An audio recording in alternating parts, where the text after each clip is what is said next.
ഇന്നത്തെ വീഡിയോയിൽ സംസാരിക്കുന്നത് എങ്ങനെയാണ് ഒരു ജോബ് ഡിസ്ക്രിപ്ഷൻ ക്രിയേറ്റ് ചെയ്യുക എന്നുള്ളതാണ്. ഒരു ഇൻ്റർവ്യൂവിന് നമ്മൾ വിളിക്കുന്നതിന് മുമ്പ് തന്നെ നമ്മുടെ കയ്യിൽ ഒരു JD ഉണ്ടാവുകയാണെങ്കിൽ ഏറ്റവും ബെറ്ററാണ്. ഇൻ്റർവ്യൂ സമയത്ത് എംപ്ലോയീസ് അവിടെ വരികയും എന്താണ് അവർക്ക് കറക്റ്റായിട്ടുള്ള ഡ്യൂട്ടീസ് ആൻഡ് റെസ്പോൺസിബിലിറ്റീസ് എന്ന് പറഞ്ഞു കൊടുക്കാൻ പറ്റാത്ത സിറ്റുവേഷൻസ് വന്നു കഴിഞ്ഞാൽ അത് പിന്നീട് പല കോൺഫ്ലിക്റ്റുകളിലേക്കും എത്തിക്കാറുണ്ട്. ഒരു ജോബ് ഡിസ്ക്രിപ്ഷൻ എന്ന് പറയുന്ന ഒന്നുമില്ല, അവരുടെ പ്രൈമറി ഡ്യൂട്ടീസ് എന്തൊക്കെയാണ്, റോൾസ് ആൻഡ് റെസ്പോൺസിബിലിറ്റീസ് എന്തൊക്കെയാണെന്ന് ഡോക്യുമെൻ്റ് ചെയ്ത ജോബ് ഡിസ്ക്രിപ്ഷൻ എന്ന് പറയാം. എന്തൊക്കെയാണ് ഒരു ജോബ് ഡിസ്ക്രിപ്ഷനിൽ ഇൻക്ലൂഡ് ആയിരിക്കേണ്ട കാര്യങ്ങൾ?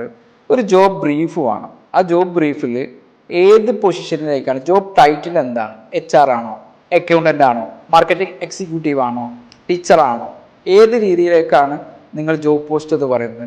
രണ്ട് വേണ്ടത് ഡിപ്പാർട്ട്മെൻ്റ് ആണ്. ഏത് ഡിപ്പാർട്ട്മെൻറ്റ് അണ്ടറിലാണ് വരിക? HR ഡിപ്പാർട്ട്മെൻറ്റ് അണ്ടറിലാണോ, സെയിൽസ് ഡിപ്പാർട്ട്മെൻറ്റ് അണ്ടറിലാണോ, മാർക്കറ്റിംഗ് ഡിപ്പാർട്ട്മെൻറ്റ് അണ്ടറിലാണോ? ഹയറാർക്കി ലെവൽ എന്താണ്? നിങ്ങളുടെ സ്ഥാപനത്തിൽ ഒരു ടോപ്പ് ആൻഡ് ഹയറാർക്കി, മിഡിലും അതേപോലെ ലോ ലെവലിലൊക്കെ ഉണ്ടാവും. ഏത് ഹയറാർക്കി ലെവലിലെ ആളുകളിലേക്കാണ് നിങ്ങൾ കൊണ്ടുവരുന്നത്? ജെൻഡർ പ്രിഫറൻസ് ഏതാണ്? മെയിലിന് മാത്രമാണോ, ഫീമെയിലാണോ, അതോ ബോത്തായിട്ട് നിങ്ങൾക്ക് റിക്രൂട്ട് ചെയ്യാൻ സാധിക്കുമോ? ഏജ് പ്രിഫറൻസ്, ഏതൊക്കെ ഏജ് മുതൽ ഏതൊക്കെ ഏജ് വരെയുള്ളവർ നിങ്ങൾക്ക് നിങ്ങളുടെ കമ്പനിയിലേക്ക് റിക്രൂട്ട് ചെയ്യാൻ പറ്റും?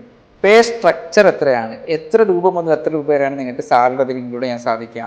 റിപ്പോർട്ടിംഗ് ടു ആർക്കാണ് ഇവർ റിപ്പോർട്ട് ചെയ്യേണ്ടി വരിക? CEO ആണോ, മാനേജർക്കാണോ, HR-ആണോ, ആരാണ് ഇവർ റിക്രൂട്ട് ചെയ്യുക? ഇതാണ് ഒരു ഫസ്റ്റ് സെഷനിൽ വേണ്ടത്. പിന്നീട് ഒരു പാരഗ്രാഫ് പോലെ എന്താണ് ഇതിൻ്റെ പർപ്പസ് എന്നുള്ളത് നിങ്ങളത് കൊടുത്തിരിക്കണം. എന്താണ്, ഏത് പോസ്റ്റിലേക്കാണ് ഞങ്ങൾ നോക്കുന്നത്, ആ പോസ്റ്റിലേക്ക് വരുന്ന ആളുകൾ എന്താണ് അതിൻ്റെ പർപ്പസ്? HR ആണെങ്കിൽ HR ഞങ്ങൾ റിക്രൂട്ട് ചെയ്യുന്നത് ഈ സ്ഥാപനത്തിൽ HR പോളിസി ബാക്കിയുള്ള കാര്യങ്ങളൊക്കെ ചെയ്യുന്നതാണ്. അക്കൗണ്ടൻ്റ് ആണെങ്കിൽ അക്കൗണ്ടൻ്റ് റിക്രൂട്ട് ചെയ്യാൻ ഇന്നയും കാര്യങ്ങൾ കൊണ്ടാണ് റിക്രൂട്ട് ചെയ്യുന്നത്. അതിൻ്റെ പർപ്പസ് എന്ന് പറയണം. അത് കഴിഞ്ഞാൽ പിന്നീട് വേണ്ട സാധനമാണ് പ്രൈമറി റെസ്പോൺസിബിലിറ്റീസ്. ഈ ഡ്യൂട്ടീസിൽ വരുന്ന പ്രൈമറി റെസ്പോൺസിബിലിറ്റീസ് എന്താണ്? ഫോർ എക്സാമ്പിൾ HR ആണെങ്കിൽ HR റിലേറ്റഡ് പോളിസീസ് ക്രിയേറ്റ് ചെയ്യാം. അതേപോലെ തന്നെ എംപ്ലോയീസിനെ ട്രാക്ക് ചെയ്യാം. അതേപോലെ work culture and organisation culture improve ചെയ്യുക. ഇതൊക്കെ ഒരു എക്സാമ്പിൾ പറയുകയാണ്. ഇതെല്ലാം പ്രൈമറി റെസ്പോൺസിബിലിറ്റീസിൽ വരണം. പിന്നീട് വരുന്ന മറ്റൊന്നാണ് എഡ്യൂക്കേഷൻ ക്വാളിഫിക്കേഷൻ.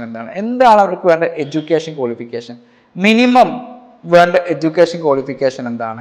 ടെക്നിക്കലി എന്തെങ്കിലും എഡ്യൂക്കേഷൻ ക്വാളിഫിക്കേഷൻ ആവശ്യമുണ്ടോ, അല്ലെങ്കിൽ വേറെ എന്തെങ്കിലും അഡീഷണൽ സർട്ടിഫിക്കറ്റുകൾ ആവശ്യമുണ്ടോ? അത്തരം കാര്യങ്ങളൊക്കെ കൊടുക്കേണ്ടത് നിങ്ങളുടെ എഡ്യൂക്കേഷനിലാണ്.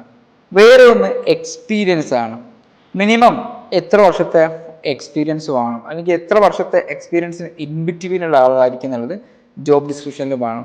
മറ്റൊന്നാണ് ബിഹേവിയറൽ ആൻഡ് ടെക്നിക്കൽ സ്കിൽ എന്ന് പറയുന്നത്. അവിടെ ബിഹേവിയർ ആൻഡ് ടെക്നിക്കൽ സ്കില്ലുകൾ എന്തൊക്കെയാണ് വേണം? ഇംഗ്ലീഷിൽ ഫ്ലുവൻ്റ് ആയിരിക്കണോ, കമ്മ്യൂണിക്കേഷൻ സ്കില്ല് വേണോ, ലീഡർഷിപ്പ് സ്കില്ല് വേണോ, ഏതെങ്കിലും സർട്ടിഫിക്കറ്റ് ജാവ അല്ലെങ്കിൽ MS ഓഫീസ്, പവർ പോയിന്റ്, അതല്ലെങ്കിൽ ഫോട്ടോഷോപ്പ് ഒക്കെ പോലുള്ള സ്കില്ലുകൾ വേണോ, കോഡിങ് അറിയണോ, ChatGPT അറിയണോ? ഇത്തരം സ്കില്ലുകളൊക്കെ എന്തൊക്കെയാണ് വേണ്ടത് എന്നുള്ളതുണ്ടായിരിക്കണം. ഇത്തരം കാര്യങ്ങൾ ഉണ്ടായി കഴിഞ്ഞാൽ തന്നെ ഒരു JDയുടെ ഒരു ബേസിക് ഫോർമാറ്റായി. നിങ്ങൾക്കൊരാൾ റിക്രൂട്ട് ചെയ്യുമ്പോൾ അതിലേക്ക് വേണ്ട എല്ലാ മെത്തേഡ്സും അതിൽ തന്നെ ഇൻക്ലൂഡ് ആയിട്ടുണ്ടായിരുന്നു. ഇത്തരം കാര്യങ്ങൾ വളരെ വ്യക്തമായിട്ട് അറിഞ്ഞതിന് ശേഷമാണ് നിങ്ങൾ അത് റിക്രൂട്ട് ചെയ്യേണ്ടത്. ഒരു JDയുടെ ഫോർമാറ്റ് വേണ്ട ആളുകൾക്ക് വാട്സപ്പ് നമ്പർ കാണിക്കുന്നുണ്ടാവും. ആ വാട്സപ്പ് നമ്പറിലേക്ക് സബ്ജക്റ്റായിട്ട് നിങ്ങൾ അയക്കേണ്ടത് പ്ലീസ് സെൻഡ് JD ഫോർമാറ്റ് എന്നൊരു സബ്ജക്റ്റിൽ അയക്കുകയാണെങ്കിൽ തീർച്ചയായിട്ടും ഞങ്ങളുടെ ഓഫീസിൽ നിന്ന് നിങ്ങൾക്ക് അത്തരം ഒരു JDയുടെ സാമ്പിൾ ഫോർമാറ്റ് നിങ്ങൾക്ക് പ്രൊവൈഡ് ചെയ്യുന്നതാണ്. ഇപ്പോൾ ഇൻക്ലൂഡിങ് ഈ പറഞ്ഞിരിക്കുന്ന കാര്യങ്ങൾ ഇൻക്ലൂഡിങ് ചെയ്തിട്ടുള്ള ഒരു സാമ്പിൾ ഫോർമാറ്റ് നിങ്ങൾക്ക് ഞങ്ങൾ പ്രൊവൈഡ് ചെയ്യുന്നതാണ്.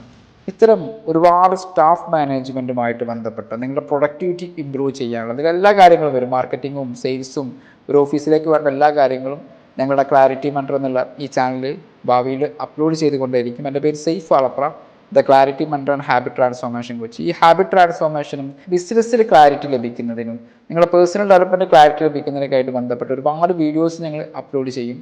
അപ്പോൾ അത് നിങ്ങൾക്ക് യഥാസമയം ലഭിക്കുന്നതിന് നോട്ടിഫിക്കേഷൻ ബട്ടൺ പ്രസ് ചെയ്യാനും നിങ്ങൾ സബ്സ്ക്രൈബ് ചെയ്യാനും മറക്കരുതെന്ന് റിക്വസ്റ്റ് ചെയ്യുന്നു. Thank you for watching.